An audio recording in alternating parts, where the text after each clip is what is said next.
दर्शकवृन्द नमस्कार। कार्यक्रम सन्दर्भको आजको श्रृङ्खलामा यहाँहरूलाई हार्दिक स्वागत छ। सन्दर्भको आजको श्रृङ्खलामा पछिल्लो समय नेपाली राजनैतिक वृत्तमा चलिरहेका जति पनि क्रियाकलापहरू छन् यसभित्र रहेका अन्तर्निहित कुराहरूमा चाहिँ हामी बहस गर्नेछौँ। जसरी चाहिँ सर्वोच्चको फैसलापछि फागुन 23 गतेको जुन फैसला आयो त्यसपछि तत्कालीन नेकपा पूर्ववत रूपमा 2075 जेठ 2 गतेको परिस्थितिमा फर्केको छ। पूर्ववत माओवादी केन्द्र र नेकपा एमाले आजका दिनमा चाहिँ नेपालमा विद्यमान छ। यो परिस्थितिको सिर्जना कसरी भयो, यो परिस्थितिमा आइपुग्दाखेरि नेपाली कम्युनिस्ट इतिहासमा जुन 71 वर्षे विरासत थियो त्यो विरासतमा परेको चोट र आगामी दिनका यात्राहरू लगायतका विषयमा चाहिँ आज हामी कुरा गर्छौँ। जसका निम्ति मैले नेकपा माओवादी केन्द्रका नेता केन्द्रीय सदस्य दिलाराम आचार्यलाई आज स्टुडियोमा निम्ति आएको छु। यहाँलाई स्वागत छ। धन्यवाद। विशेष गरी हिजो अस्तिसम्मै हो, यो भर्खरै लाग्छ तपाईँ चाहिँ नेकपामा हुनुहुन्थ्यो। त्यति बेला चाहिँ एक किसिमको सङ्गठन विस्तार भइरहेको थियो। 71 वर्ष कम्युनिस्टको विरासतमा चाहिँ नयाँ आयाम थपिएको थियो। तपाईँहरू सबै खुसी हुनुहुन्थ्यो। जुन सर्वोच्चको फैसला आयो त्यसपछि विभक्त हुनुभयो र पूर्ववत रूपमा माओवादीतिर एमालेतिर यद्यपि केही मान्छेहरू साँठफेर हुने त्यो स्वाभाविक नै रह्यो। के खेलिरहेको छ मनमा, यतैबाट सुरु गरौँ। नै अब कम्युनिस्ट आन्दोलनको निम्ति पछिल्लो समयको जुन सर्वोच्चको अदालतको निर्णय हो यो कम्युनिस्ट आन्दोलन होइन, न्यायिक आन्दोलनको निम्ति दुर्भाग्यपूर्ण हो। किनभने कुनै बुढाबुढीको बिहा गरेका बुढाबुढीको मुद्दा लिएर अदालतमा गयो भने यिनका बाबुआमाले नै बिहा गर्न बेठिक थियो भन्ने खालको जुन निर्णय अदालतले दियो त्यो अदालतले आफ्नो साख, आफ्नो विश्वसनीयता, आफ्नो न्यायिक चाहिने छवि बिगारेको छ। त्यो किन हुन पुग्यो अब पछिल्ला दिनमा ती कुराहरू बाहिर आउलान्। अहिले हामी भित्रको कुरा केही पनि धेरै जान्दिनौँ। तर त्यो तरिका उसले जुन अपनायो त्यसले कसैको अमिष्टता पुरा गर्यो होला, कसैलाई खुसी पार्नको निम्ति काम त गर्यो होला, तर समग्रमा हामीलाई आन्दोलनमा के गर्यो भन्ने कुरा छोडिदिनुहोस्, स्वयं न्यायिक इतिहासमा पनि त्यो एउटा चाहिने धब्बा हो। तपाईँहरू चाहिँ जुन इजलास भयो नेकपालाई त 5 जना न्यायाधीशको बेन्चले चाहिँ एउटा मान्यता दिएको थियो। पछि चाहिँ 2 जना न्यायाधीशको इजलासले तपाईँहरूलाई चाहिँ बदर गरिदियो, पूर्ववत रूपमा चाहिँ फर्काइदियो, 75 जेठ 2 मा पुर्याइदियो। तैपनि तपाईँहरू चाहिँ चुप लागेर बस्नुभयो। 5 जनाले गरेको निर्णय 2 जना न्यायाधीशले उल्टाइदिनु भयो। यसमा कुनै पनि होमवर्क नै भएन है। त्यसमा टाइममै मुद्दाको रिभ्यूमा जानु पर्थ्यो। त्यो कमजोरी नै हो, त्यो हाम्रो तर्फबाट भएको कमजोरी हो, ल्याप्सेस नै हो।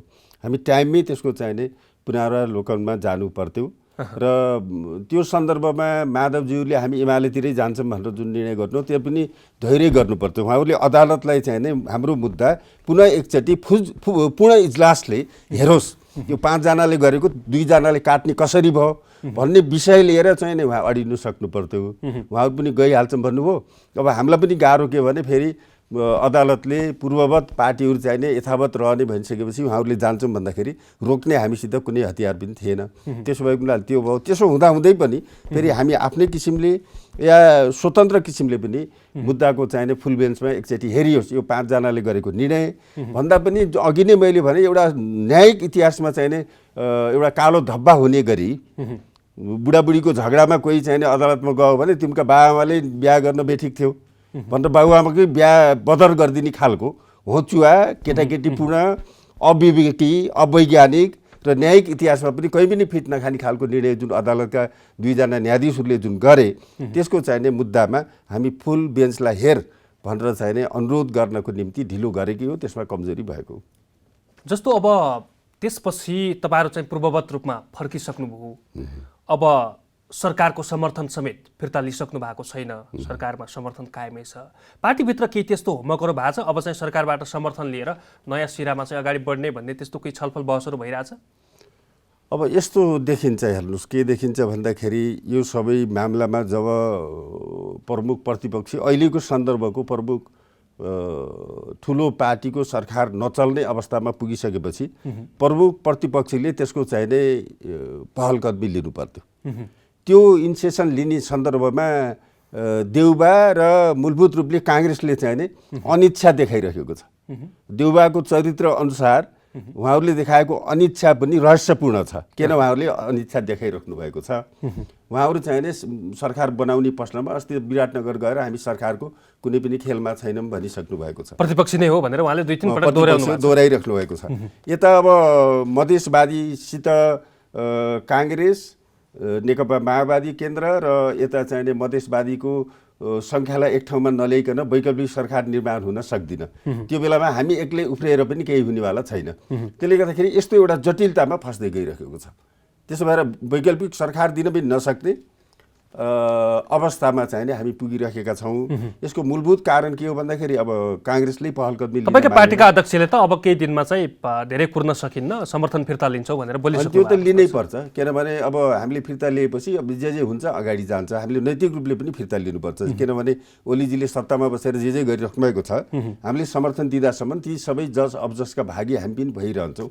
त्यो अबजसको भागी हामी किन भइराख्ने, देश कता जान्छ भन्ने कुरामा हामीले एक्लै चिन्ता गरेर, हामीले एक्लै निर्णय गरेर नहुने भइसकेपछि हामीले आफ्नो हात झिक्नुपर्छ भन्ने कुरा नै ठिक हो।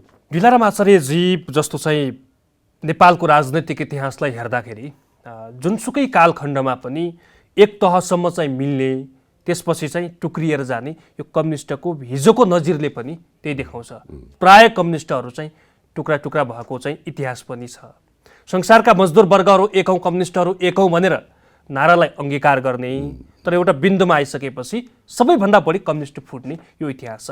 यसमा चाहिँ के लाग्छ, तपाईँ प्रत्यक्ष परोक्ष रूपमा चाहिँ कुनै शक्तिको चलखेलका कारण हो या चाहिँ व्यक्तिगत इगो स्वार्थ र उहाँहरू बीचको भावना नमिल्दाखेरि हो?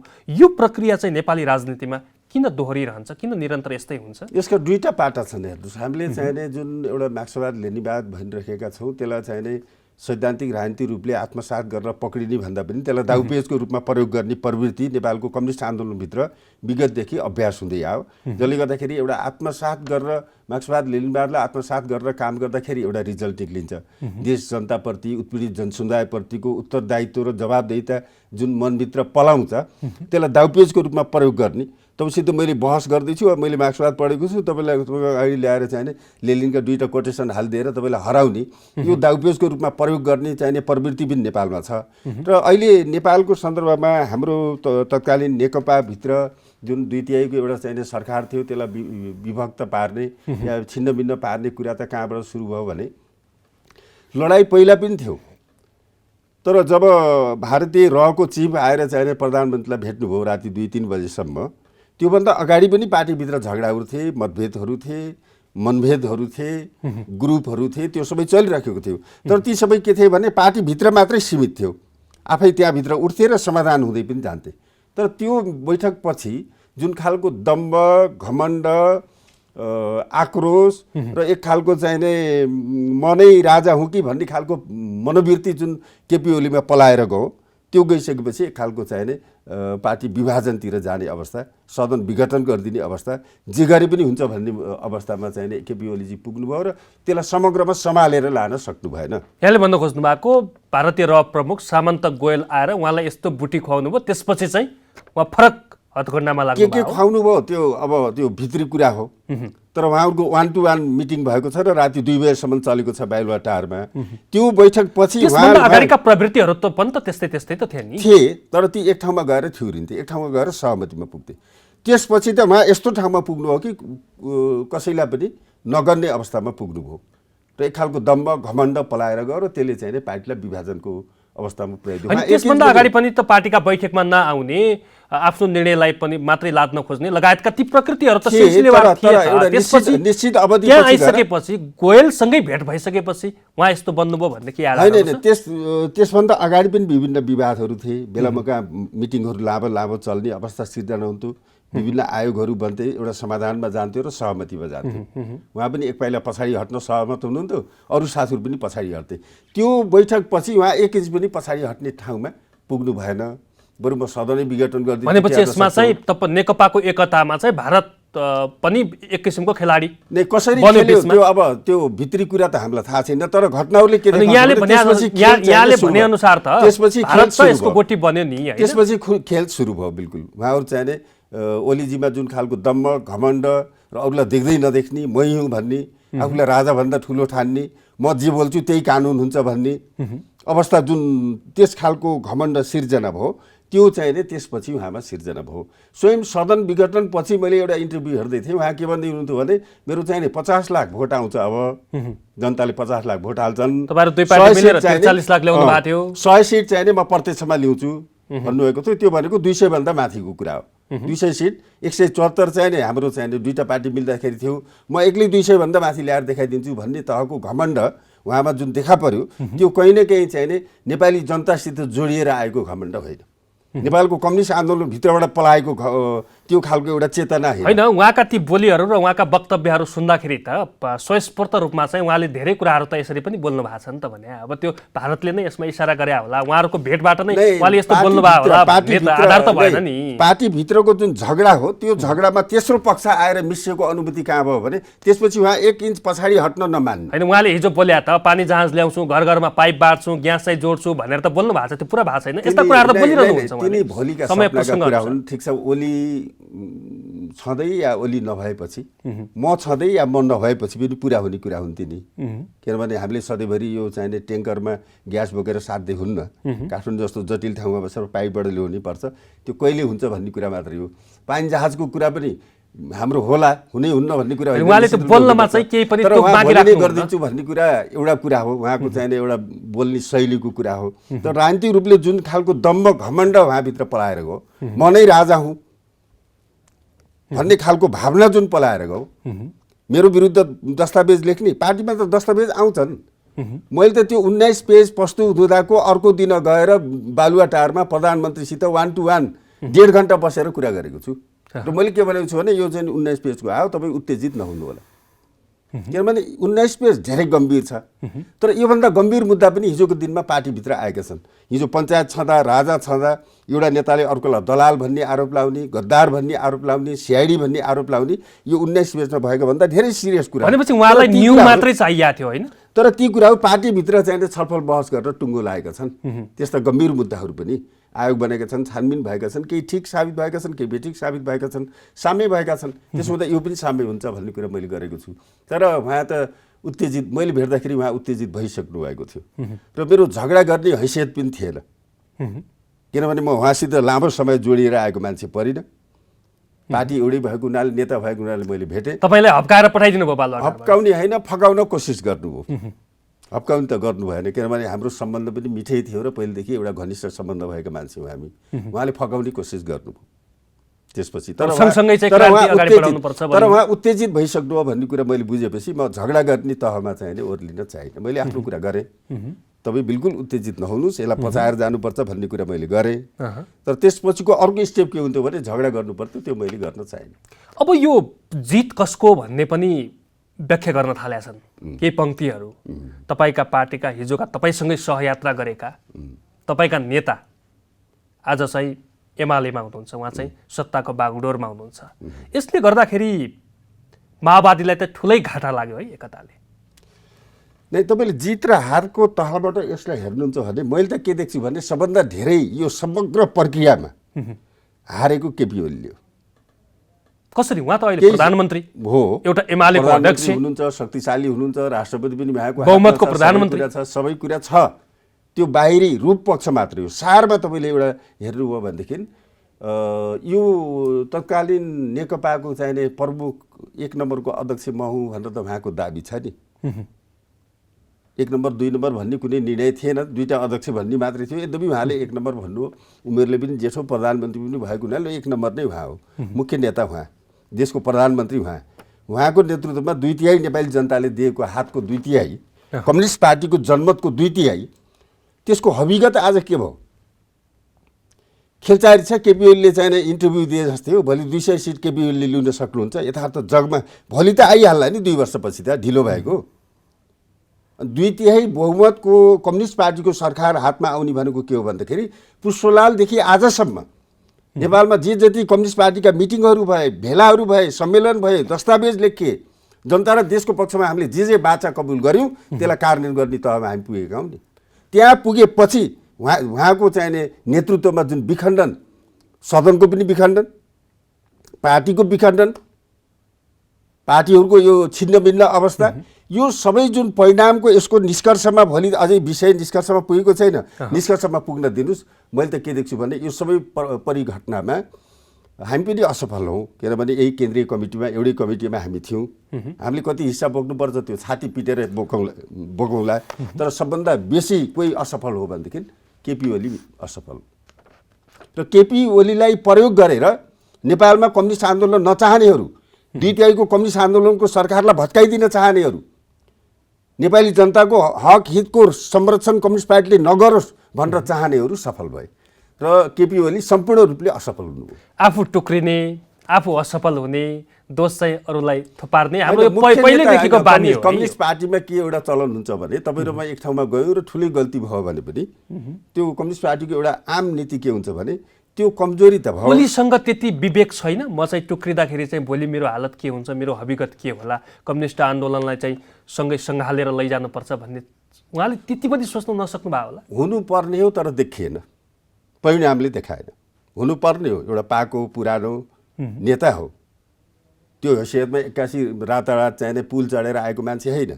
दुःख कष्टको आफ्नो इतिहास त छ, तर त्यो सबै भएर जुन अनुभवमा आज जुन व्यवहारमा प्रकट हुनु पर्यो नि, तपाईँको मेरो चेतना त हाम्रो व्यवहारमा प्रकट हुनु पर्यो। मुखले आडम्बरी कुरा गरेर त भएन, तर व्यवहारमा प्रकट हुँदाखेरि के भन्दाखेरि उहाँको चाहिने त्यो विवेक प्रकट भएन। समग्र नापा हेर्दा त उहाँको भनाइअनुसारलाई लिँदा त आफू चाहिँ पार्टीभित्र केही पनि गर्न नसक्ने स्थितिमा पुगिसकेपछि यो परिस्थितिमा पुग्या हो म भनेर अहिलेका अन्तर्वार्ताहरूमा पनि सुन्न सकिन्छ।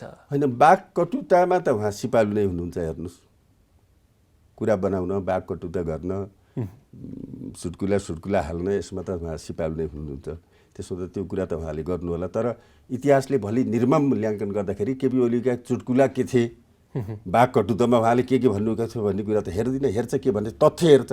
तथ्य हेर्दाखेरि के भन्छ भने 6 सालमा पुष्पलालको नेतृत्वमा गठन भएको पार्टीले, म त के भन्छु भने केपी ओलीभन्दा अगाडि जतिवटा सरकार भने, चाहे मनमोहनको कुरा गर्नु, चाहे पुष्पकमल दाहालको कुरा गर्नु, सबै सरकारमा सामेल भएका मात्रै हुन्। सत्ता यिनीहरूको हातमा थिएन। यसमा हामी छुट्टै बहस गरौँला। सत्तासहित सरकारमा को गएको भन्दाखेरि केपी ओली मात्रै हो। किनभने 2/3 को बहुमतसहित आवश्यक पर्दा संविधान संशोधन गर्न सक्ने, सेनाको प्रमुखलाई घर गएर बस भन्न सक्ने, पुलिसलाई घर बस भन्न सक्ने, अहिले त यति मात्र होइन, उहाँले समानुपातिक सांसदलाई समेत निलम्बन गर्न सक्ने, कर्मचारीलाई या त मैले अराएको काम गर, होइन भने घर गएर बस भन्न सक्ने हैसियतको सरकारमा गएको केपी ओली मात्रै हो। योभन्दा अगाडि चाहिँ कम्युनिस्ट पार्टी त 6-7 चोटि कतिपल्ट गए, तर सबै सरकारमा सामेल भएका हुन्।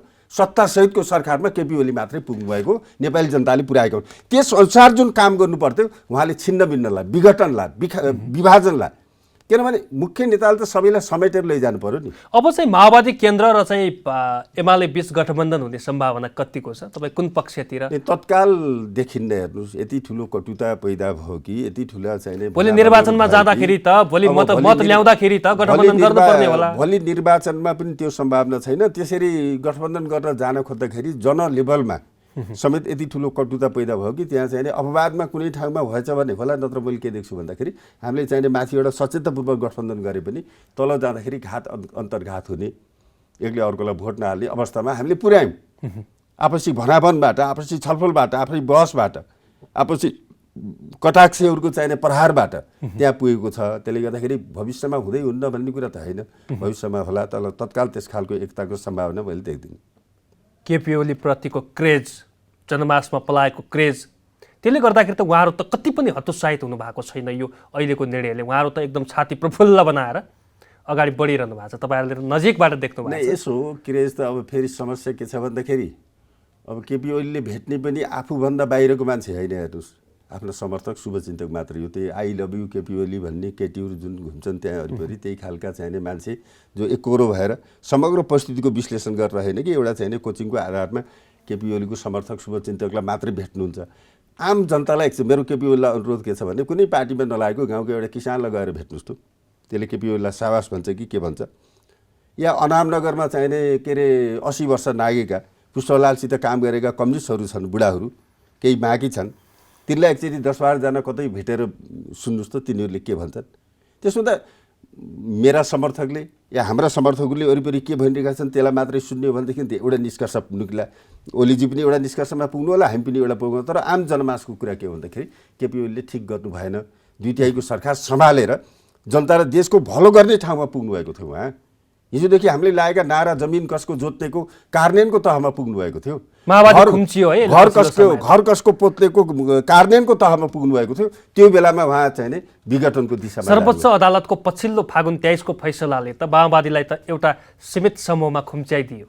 यसो अब राजनीतिमा यस्तो कहिलेकाहीँ सीमित हुन्छ मान्छे, कहिलेकाहीँ एक्लै हुन्छ, कहिलेकाहीँ विशाल पनि हुन्छ।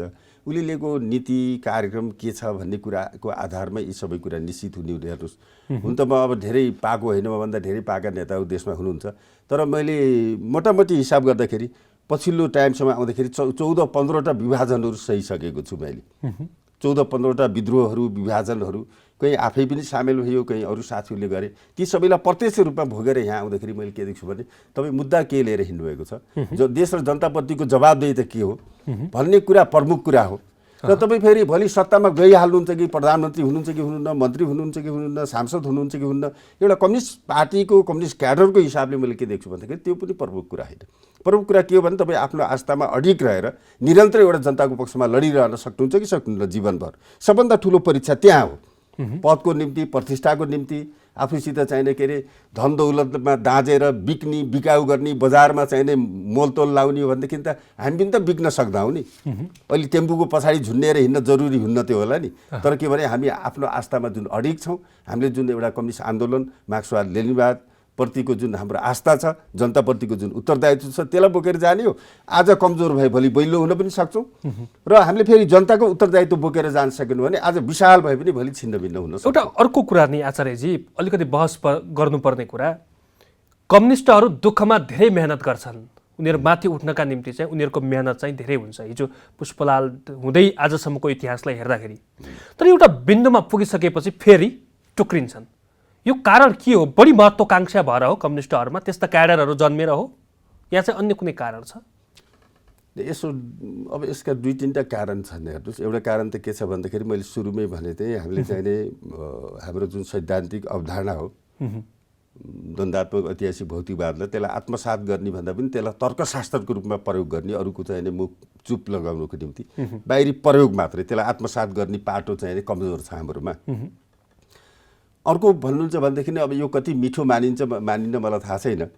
कम्युनिस्ट आन्दोलन भनेको मूलभूत रूपले चाहिने सर्वहारा श्रमजीवी मजदुर आन्दोलनबाट विकसित भएर आउनुपर्ने हो। दुर्भाग्यवश हाम्रोमा मजदुर आन्दोलन अगाडि बढेन र हाम्रोमा कम्युनिस्ट आन्दोलनमा जोसुकै आउनुभयो, जो मान्छेहरू आउनुभयो, ती सबै मान्छे के भन्दाखेरि एउटा मध्यमवर्गीय परिवार पृष्ठभूमिबाट, किसान पृष्ठभूमिबाट आउनुभयो र जुन कम्युनिस्ट आन्दोलनभित्र जुन खालको चाहिने व्यवहारिक प्रयोगको माग गर्छ त्यसमा चाहिने कमजोर देखियो जीवनशैलीमा चाहिने एउटा त्यो।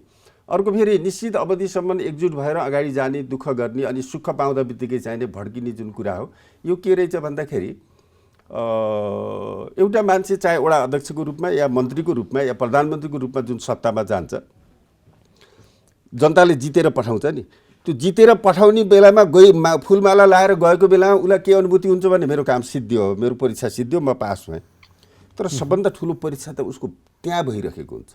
तपाईँ जुन जाँदै हुनुहुन्छ, तपाईँ त्यो सत्तालाई परम्परागत एउटा सत्ता जो सामन्ती शोषकहरूले सञ्चालन गरिरहेको थिए त्यसलाई चाहिने उत्पीडित जनसमुदायको पक्षमा परिचालन गर्नको निम्ति सत्ता परिवर्तन गर्न जाँदै हुनुहुन्छ कि तपाईँ परिवर्तित हुन जाँदै हुनुहुन्छ भन्दाखेरि हाम्रोमा यो चरणमा तपाईँले उठाएकै प्रश्नमा आउँदाखेरि यो चरणमा पुग्दाखेरि त्यहाँ पुग्ने मान्छेहरू परिवर्तित भए, परिवर्तन गर्न सकेनन्।